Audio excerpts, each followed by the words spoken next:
I want to take you back to the beginning. And when I say beginning, I'm talking about years ago.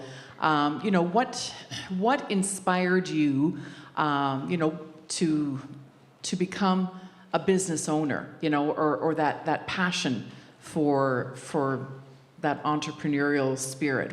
Where did that come from? Well, mostly I realized I was not a great employee because I like just to do things my way. But you know, when I was young, I was always just very like driven, and I came from a family of entrepreneurs. My parents were both entrepreneurs, and they had a commercial construction company. So I grew up in that world, and then just always kind of made my own way. I started work really young. I worked a couple of jobs even when I was 15. Like, I enjoyed work, and I enjoyed making money and just like that independence. So I just always felt that that was where I belonged.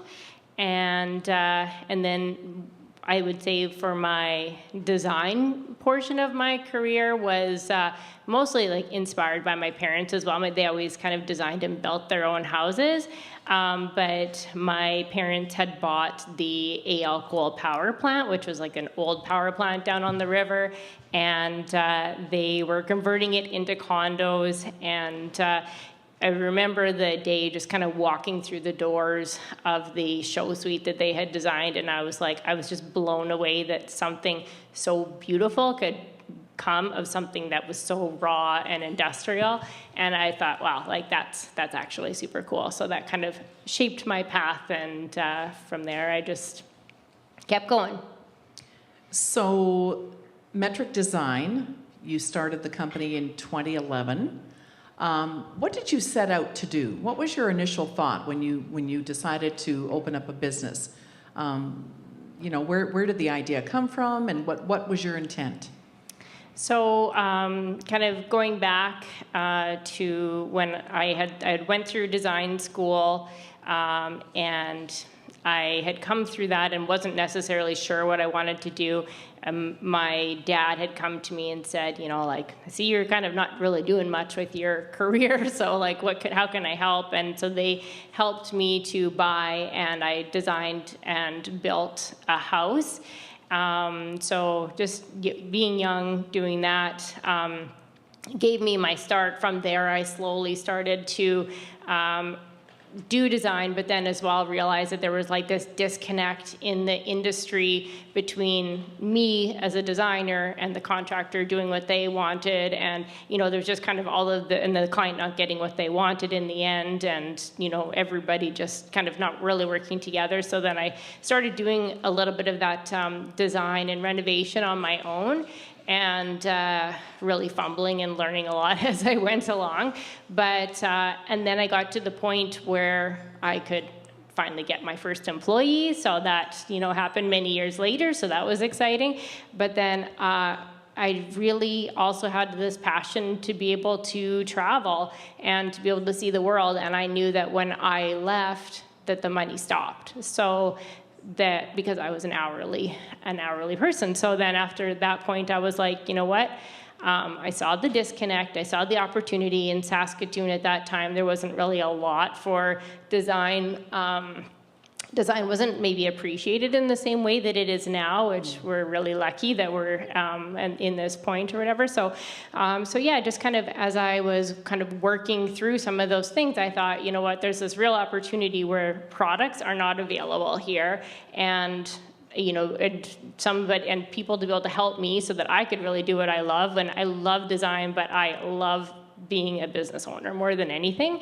So I really wanted to be able to kind of grow that. And so I scoped out all sorts of products and things throughout all of these, like different things that were not available here. So I thought, you know what, I'm going to bring them here. And I started my team. I built my team and opened Metric Design, which was like Saskatoon's kind of first design center downtown. So you really saw a gap in the marketplace. There weren't too many people at that time doing what you're now doing. Right. Yeah. Yeah. And talk a bit more, you mentioned it, but how it's changed. People are valuing interior design in their spaces now. And when I say that, I both commercially and residentially, like people are, it just never was a thing before, right? I grew up on a farm, and we were lucky we had a roof over our head. There was no money for design. Yeah. But more and more people are thinking about that. Yeah, and I think it's a part of our original, our mentality before was kind of a little bit of like, okay, well, we have the basics, we have what we need, and that was great. And when I started design, everything was very much, beige and like there was like, I just picked the carpet and the vinyl and whatever, and that's kind of how it was. And, now I think with the exposure of a lot of these design programs and, like everything that you get to be able to see visually, there's more discussion around the impact of great design and like what that can do for you personally, like how when you are in a space, that it feels good to be in, it actually changes the way that you are living within that space. And so that really, that inspires me, but I think it also inspires anybody who gets to be in a space like that to be like completely able to appreciate, what's around them and what the impacts are. And now, I think people here, I think are feeling like they're maybe a little bit more deserving of that. And that always felt like a big city mentality. Whereas now in our environment here, it's now definitely something that is more sought after. And so it's not just functional space anymore.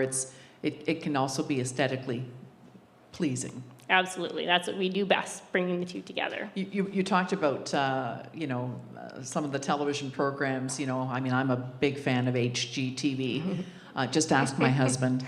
And, but, they make it all look so easy. Within a half an hour, they completely, transformed a space from something that was, not particularly pleasing to the eye to something, beautiful. But I know it's not that easy.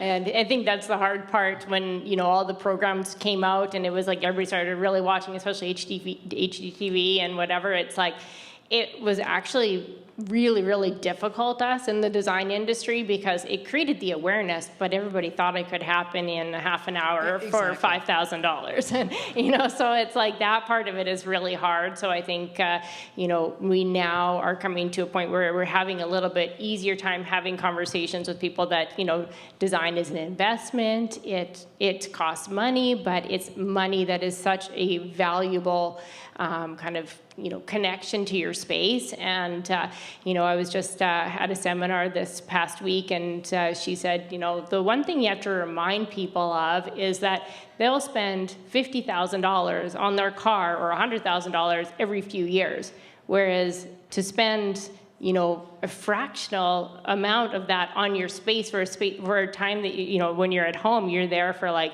10, 12 hours a day. So like investing in that is something that is so valuable. And a lot of times we don't give ourselves that ability or that credit to be able to spend that on it. It doesn't feel like that's normal. But, I think that, I think really that power of investing in yourself, in your own well-being, is just, I guess it's becoming more popular, and it's just the awareness of it. So. Right. I would assume starting your own interior design business required, consideration of several things. And I'm just thinking, how do you market yourself, your talents? A strategy for securing reliable subcontractors, staying on top of your accounts payable. Were any of these things that I just mentioned, were they a struggle or a challenge for you?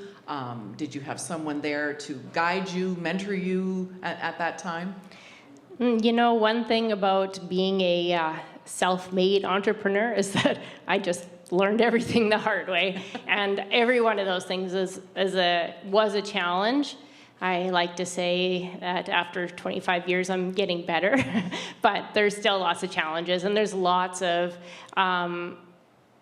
learning. But I would say that the one thing that we do well at Metric is that we take every hardship, every experience, and we try to learn from it. And we talk about it as a group. I know this is my team up here, and they always complain that we have too many meetings. But, I think the point is that there is a lot of challenges. There is a lot of difficulties. Like, how do we stay strong in social media? How do we get our message out there? How do we, make sure every client relationship is good, subcontractor relationships are good, like our own employee and team interactions are good. Like, all of those things, there's just so many parts to it that make that business. It's ever changing. I wish it was easier, but you can't help what you love, so you just do it, and you just keep learning. So, you made reference to your staff. How many do you have? There is 7 of us. So, okay. Yeah. Okay. Mm-hmm. And let's talk for a moment about your staff. And there's many businesses out there that certainly struggle to find reliable, dedicated staff. Has that been a challenge for you?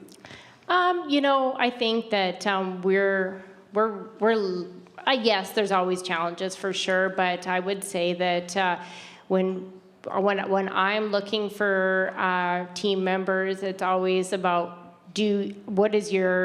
what do you bring to the team, as far as like how do you mesh well with the team. And so I'm looking for certain characteristics and certain qualities, and especially if it's design, what do you bring to the table as far as like that creativity, that kind of team environment, all of that stuff. Because I would say that it's less about, it's more about trying to find the right fit in a small team.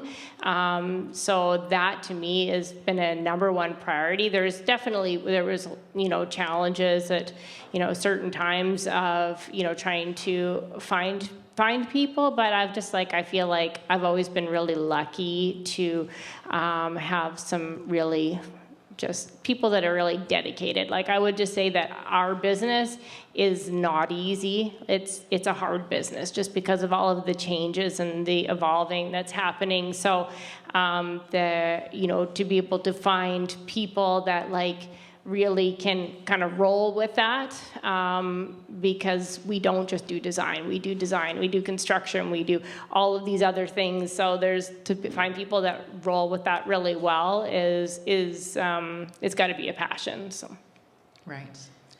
Your business has certainly evolved, and 13 years? I guess we said 2011. You started the business. Is that in part because you were forced to, or was that by choice? To start the business? No, as you've evolved. Oh. Was that forced upon you? Did you have to change? Oh, well, there's lots of opportunities that came up that made me change, but I would say that overall, the rolling and the changes have been more self-induced in the way that we're always looking to better ourselves and find the right perfect combination that's going to work really well. We had project management, for example, was one thing that I did on my own, but I realized I was not the greatest project manager. So when I opened Metric, I thought, okay, well, I'm going to partner with other contractors, and they're going to handle the construction, and we'll handle the project management. And then we noticed we weren't experienced enough at that point to, really be good at it. We could do a good job, but we weren't necessarily, we weren't at the point where we were able to we didn't know the standards that we had to hit and how to make those relationships really successful. And then so we decided, okay, well, we'll bring project management in-house. So we did that, and that was good, but I would say that there was a lot of challenges that happened there because I hadn't had that part of my business before, so I kind of maybe didn't have enough control in that area. And then now we've had some different hybrids, and we're kind of almost back to our first model, but in a better educated direction. So yeah, so and then we have now we have Corey, my brother here, who is working with us and who is kind of handling, and that he comes from the construction background with my family, of course. So having that expertise is helping to really like shape how we do things. So sometimes it's about the people, sometimes it's about the need, but it's more so for me. It's always been, what do we need to do to be better at what we do for our clients, for our team, for everybody? So it wasn't that long ago that, if we had gathered in a room like this, we all would have been distancing from one another and wearing masks. I'm talking about COVID. I'm sure most of you haven't forgotten about COVID. I know it's still out there, but how did COVID impact your business? Well, I would say that a lot of the construction industry definitely exploded. I think a lot of people know that people were doing all kinds of stuff for their homes. The problem is that we offer interior design first and construction second. So everybody became their own designers. So that was a definite challenge. And then we, as well, at that point, prior to it going in, we were mostly commercial. So as soon as COVID hit, I had quite a few large commercial contracts that all just said, sorry, we're done. So it really closed things for my business. We had a time where we basically shut down for a month or two, and then we started to just slowly kind of rebuild. But I think that the biggest challenge for me so COVID was hard because we've been rebuilding. We moved back to residential more primarily, and we've been kind of, having the highs and lows of it, but we still definitely feel the effects of COVID. And being that we are, I think that being that we're such a creative industry, we also have there's a lot of emotion involved. There's a lot of little details that are involved that kind of affect how people live, how we work together as a team, all of those things. So I think it's more those dynamics that have been very challenging to get through. But now that I feel like this year there's still some challenges, but we are, I think, getting to a better spot, and people are more comfortable with, back to spending and that sort of thing. So I think that's the one thing that was the challenge, was the fact that we are seen as a luxury, something that you can just cut out really easily, which is unfortunate because it's probably the time where people need designers most, because they actually can create something that a space that you're going to be spending more time at home, so you might as well enjoy it. So, I know I certainly spent a lot of time staring at my four walls and wishing I had the money to make changes. And we all need to be good to ourselves, right? And create spaces that we love being in. Yeah, absolutely. Were there things that you had to implement during COVID, to stay afloat, that you've kept doing? Well, the one thing for me was we were in a very large building at the time when COVID hit. So that was, we were up in the ends building, and it was a big, beautiful space, but it was 8,000 square feet, and I had a full retail component. So I had all kinds of inventory and that. So I was already at the point where I was feeling the strain of inventory and just being able to kind of manage that. And, as you can imagine, it's as a design team, and even people coming in, it's well, I like that light, but what else do you have? Because we have access to everything. So then it was always it was really hard to turn inventory. And so the retail model, in my opinion, didn't really work all that well. So we were planning to make an adjustment anyways at some point, or that was kind of the plan. But COVID just basically forced my hand on that. So then it was okay, well, my lease is coming up. I have no choice but to change my business model to be able to exclude the retail component. And so it turned out that I was able to buy a building downtown on Wall Street, and it's a 1,600 square foot footprint as opposed to an 8,000 square foot footprint. So that was that, and now I own something. So that business model, it evolved to us just doing more just design and specification and then the build component. So that really just it made me change, and it's actually been it's been a good change. So. Wonderful. I remember during that time hearing about you and your husband Carrie buying a boat. So while most of us were, sitting at home, working from home, you took your family, headed west, bought a boat, and immersed yourself in educating yourself and learning about how to operate a boat. Take us back to that time. I mean, was that something that you had always wanted to do and just thought, well, I guess, we're in the pandemic right now, this might be as good a time as any? No, not at all. Not at all. So Carrie and I had went to school out on the island, and so we really loved that life and thought, well, it'd be really great to be, back there one day. And Carrie always talked about living on a boat, and I really thought he was crazy.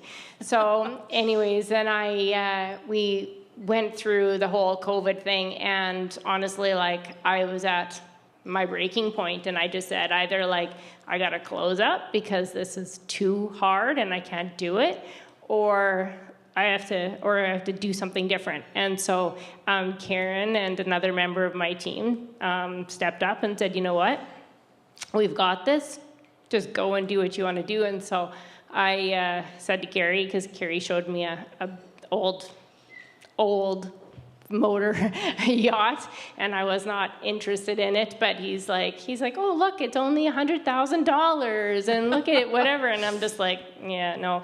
But anyway, so then it came to be that I was like, you know what, let's follow your dream. Well, I just can't be here right now. So, and at that point we were kind of closed up, and so we bought this boat. It was a 86 Italian yacht, and it needed a lot of work. And so, it was, So were you Googling? No. How do you fix a yacht? So it was pretty much, we just we put our house on Airbnb. We packed up our kids and we drove out to the coast and had never seen the boat before. And so we went and figured out everything. We had a surveyor that we had hired who kind of taught us how to drive the boat and how to maneuvering. I've been on a lake boat, but not on an ocean boat. Very different. Which is very, very different.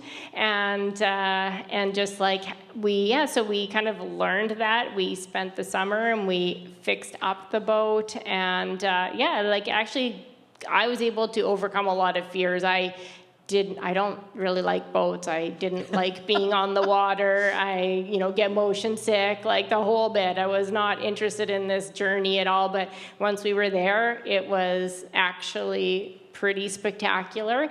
And just being that we had the ability to work on it as a family was super, super cool, because it gave us something totally different to focus on during COVID while everything else was kind of a little bit crazy. And and then just to see the land from a different vantage point was actually super cool, because we had spent time on the island, but just approaching things from different avenues, being able to sit in the inner harbor for $100 a night and have the whole thing lit up around you in Victoria was just wow, how is this even possible? So it was pretty cool. We got to experience a lot of different things, and we and create some memories with your family. Totally. Yeah, we did. Anyway, so it was a pretty special time. So how long did it take before you ventured out into the water with that boat?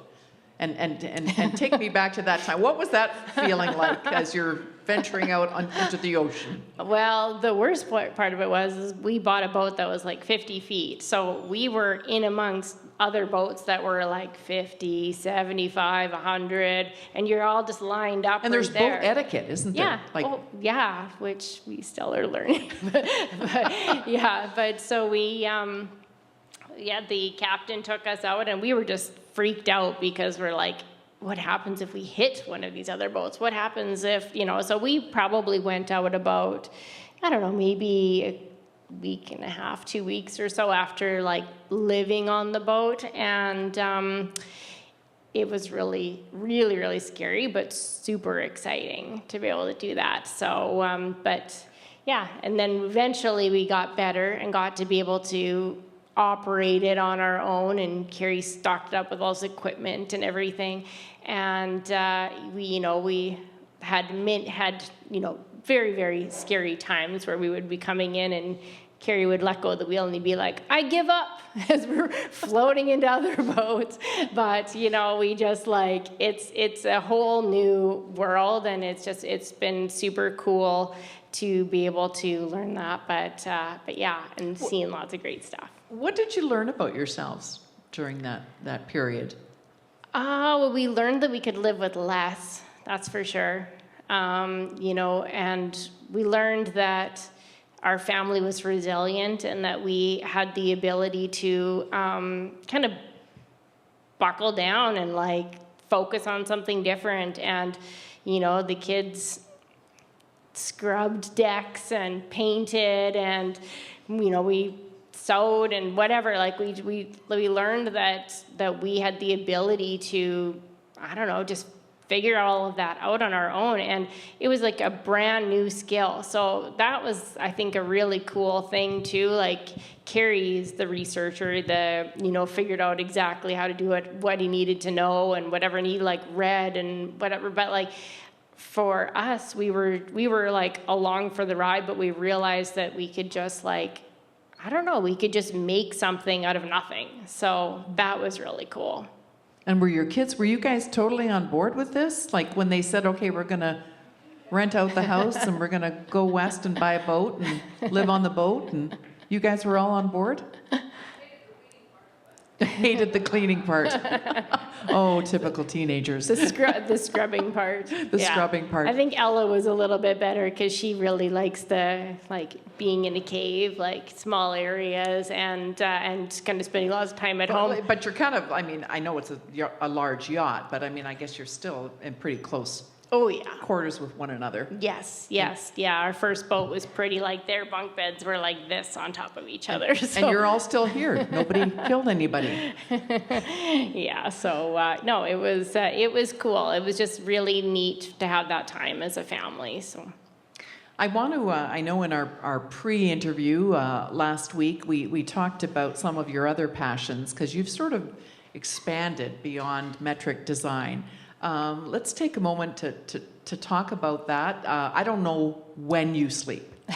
I like projects, so I don't know. We've been working on a few different projects, and I guess Carrie and I are working on a software company that is we saw the need for like a hole in interior design, where we have this part of our process where we're doing specifications, and basically what happens is, you just say you want to do a project, and we have to go and pick out all of these various items, which takes time, and we enjoy doing it, but it takes time. And then we have to specify them all. We have to take every detail from it and write it down, and then we have to find out if it's available and back and forth, and then order it. So basically it's taking that specification process, and this is why we were in North Carolina, because we were sourcing vendors for our platform, and it will basically automate that so that you can have everything, all of the information there as far as being able to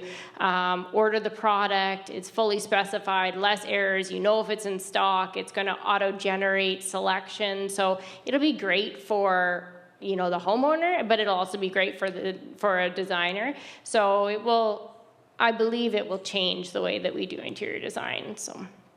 So that's super exciting. And there's a press release tomorrow, but we were awarded about a little over $700,000 in grants to be able to work on our project from the government. So we're working on that project right now with Sask Polytech. So that's great. And it's been in production already for the last year, and then now we're just really starting into that grant process. So we're so lucky because the tech space it's hard, but it's really Saskatchewan is innovative and well, this is the place to be, isn't it? Yeah. So it's been really great. So we've been working on that, and it's really hard being a founder who has no technical skills in that. So we had a software developer for about a year, and he would say, "How does it look?" And I'd be like, "Yeah, what can I do? I don't know." So I'm like, I don't know. So this will be really great, actually, to have this team now behind us, which actually gives us a little bit more support on, checkpoints and when things should be done and whatever. So that's one thing that we're working on. And then I also, we're doing a little bit more into events. So we have always at Metric done a lot of events. So we have Care for Kids, which I know Colton's here somewhere, but Care for Kids is coming up this year, and then we do that event every couple of years. And we very much believe in giving back and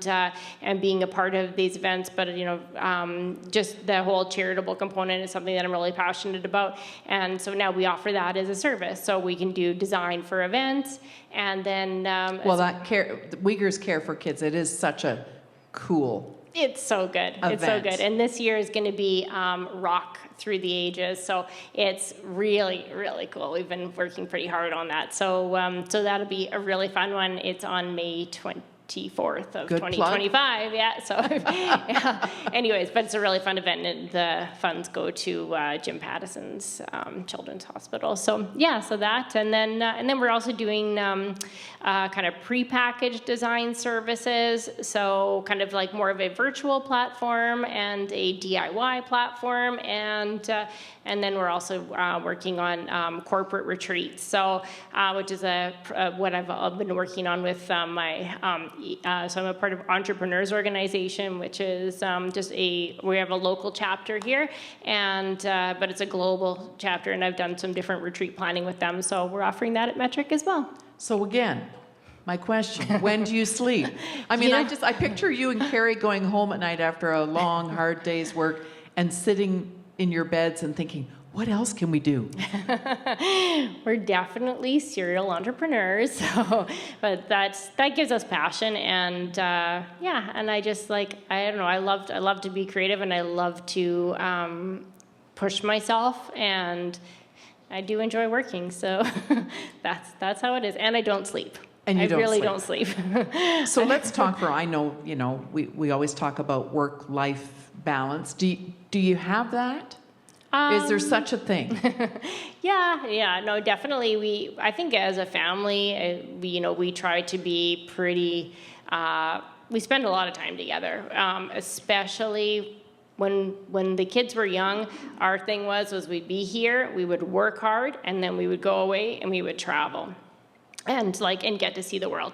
And now we more so work here and work when we travel, but I'm okay with it, and I'm okay with the hybrid sort of a situation. And I think that as a family, we all understand work ethic, and we pretty much eat almost every night together, and just have our family moments, and just kind of make a point of, just.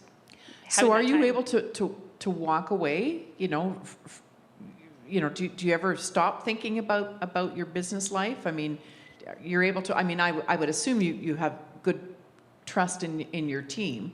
Yeah, well, the team is great. So you guys, I think that's the environment that we foster at Metric is independence. And as much as as I'm trying to kind of sculpt and help with things, the whole goal is you run your own projects. I will help you as we go. Like, and we will, so that is, I can do what I can do with all of my other stuff because the team is so strong and they are really, they step up. So, so that helps. Do you ever feel guilt when you're Always. Always. So how do you deal with that?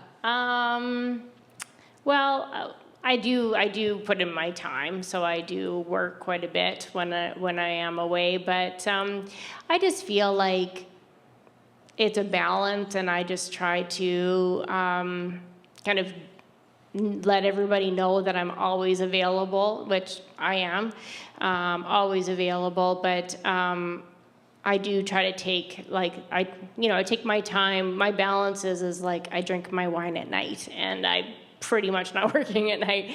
But yeah, so I think that's where I just try to find that kind of a flow. But yeah, I think that the guilt is hard for sure, but I feel like I'm not really willing to give anything up. So it's just that strong head of mine is like, it is what it is, so.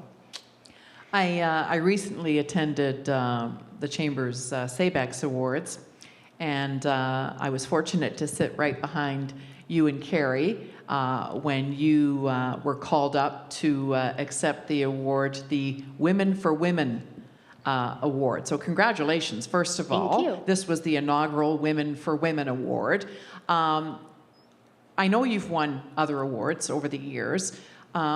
Was there some significance to this award? Did this mean something a little more to you than perhaps some of the other awards you've received? Yeah, I've been thinking about it so much since, because I, wrote the application and whatever, and it was meaningful at the time, but I feel like after I won, it was like, this is so powerful and so meaningful in the way that I guess, kind of stepping back, as I was very, very strong-willed when I was young, and I grew up in the construction environment. So when I came into the construction field, and I had a lot of challenges in that industry, being a young woman trying to ask mostly men to do these, jobs and different things or whatever. There was more challenges than I like to admit. But I kind of just knew, growing up in that environment, that's how it was. So I was okay with it, and I just whatever, pick myself up and go ahead. But then, kind of moving, into where things are a little bit better now, and things are different. There's still challenges for sure, but what I realize is that I feel like I'm a protector. I feel like I protect. There's mostly women in interior design, and we are in construction. So we're not just doing decorating, we're doing design, which design means you're designing for how things are constructed. You're designing for how that tile goes on the wall, what pattern you want on the floor here, how this is going to intersect with this. And that's your job. So you're really connected in the construction industry.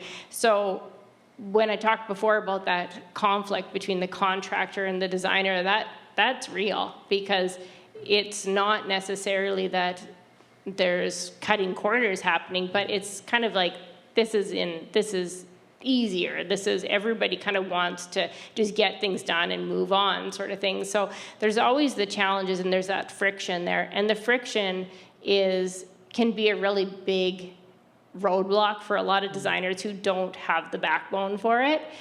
And so that's been a big thing for me, is in business, because I put my team in situations where they are running their own projects. They have to, unfortunately, they do experience some of that. So I've always tried to kind of mentor them in a way to like, how do we deal with a situation like this? How do you have this conversation beforehand so it doesn't get there? How do you, just empower them to be? And so that was one thing that I was like super I felt like that was actually really important, and I guess I didn't realize how important it was until that award came to be. And then just we always have had students. I had somebody in my office a couple weeks ago, and he came in and he said, before we start this conversation, I just want to tell you that my daughter did a practicum placement with you in high school, and she loved it. You were hard on her in some ways, but great with other things. And it gave her this kind of step into the field that she just really needed. And it was just like, it was amazing because we do that stuff all the time, but like, it's just a part of what we do. And we've always done that to kind of mentor women. And then, I guess I just feel as well, like I just, I really, really, I lost my mom when she was young, and we're just around my age. And I know that she always empowered women, and she always, built people up in a way that like super, super special. So like, it just made me feel like super proud, and she would be proud of me. So anyway, so it meant a lot. Yes. Well, you come by it honestly then. I also watched that night, Corey, as you proudly stood up and pulled out your phone and videotaped, Tamara at the podium accepting this award and giving your acceptance speech. And I guess I want to ask you about how important is having a partner like Carrie by your side. It's the best. I said I wasn't going to talk about him too much, but no, I think that I feel really, really blessed that we are both entrepreneurs. I know that that's a real challenge for a lot of entrepreneurs when they don't have that support system. In some ways it makes it harder, but in a lot of ways it makes it better. And I think it's amazing because he knows how hard I work, and he knows what it takes to make things kind of move ahead and keep things going year after year when it is hard. So yeah, super, super supportive, and I'm very grateful. And I'm sure you're there for him as well. Once in a while. No, it really was touching. As I said, I was sitting right behind you, and I knew at that evening that I was going to be interviewing you tonight, so I paid particular attention to how the two of you interacted, and I could see how proud you were of her that night. So again, congratulations.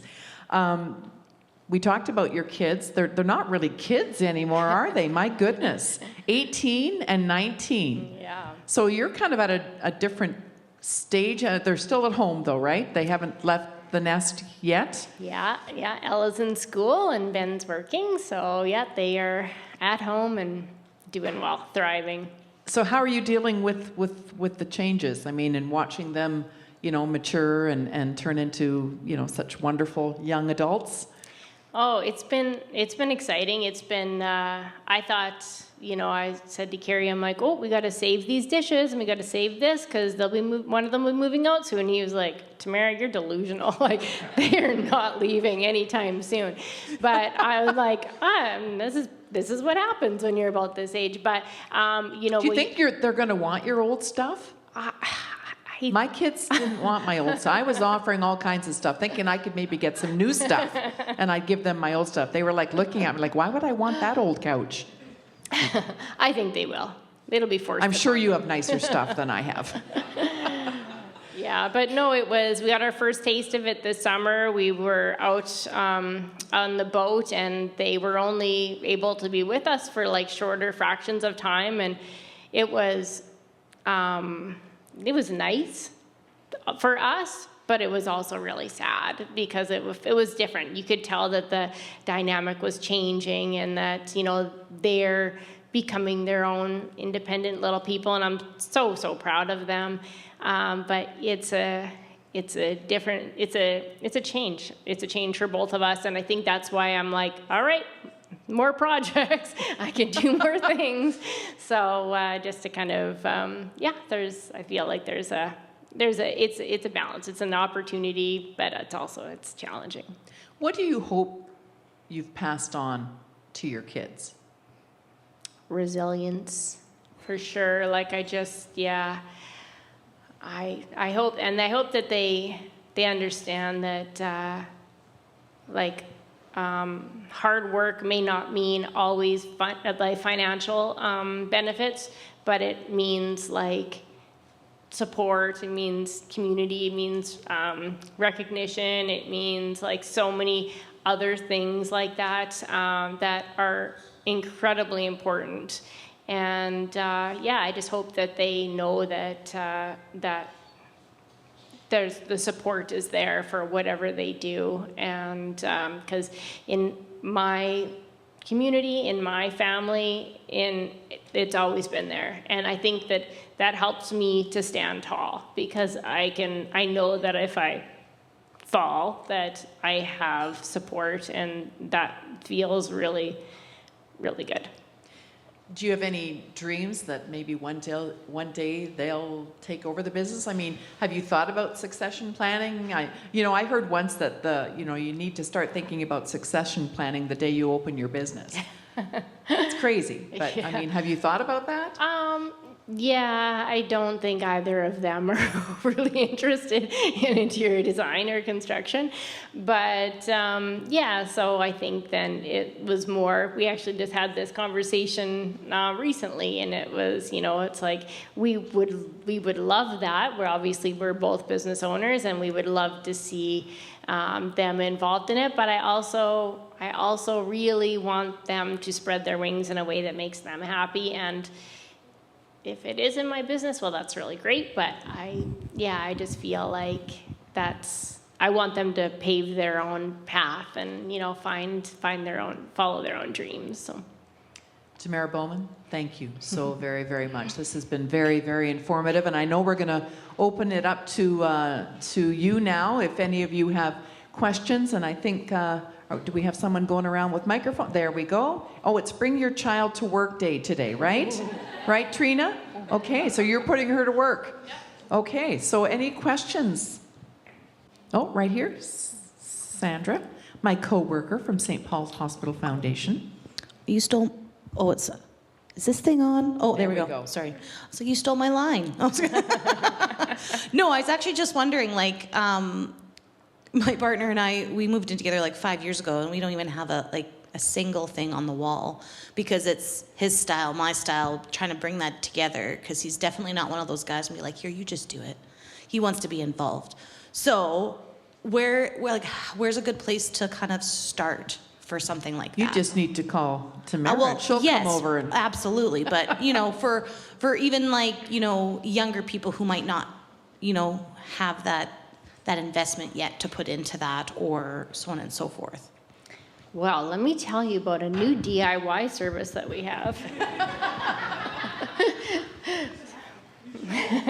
So I can talk about a couple different things, but we are offering a DIY service. So it's basically there's designer products that are just only available to designers. So we have kind of a new DIY build your own box, where you can come in and select all the samples and build your own box of samples, so you can see them all, and then kind of go at it slowly that way.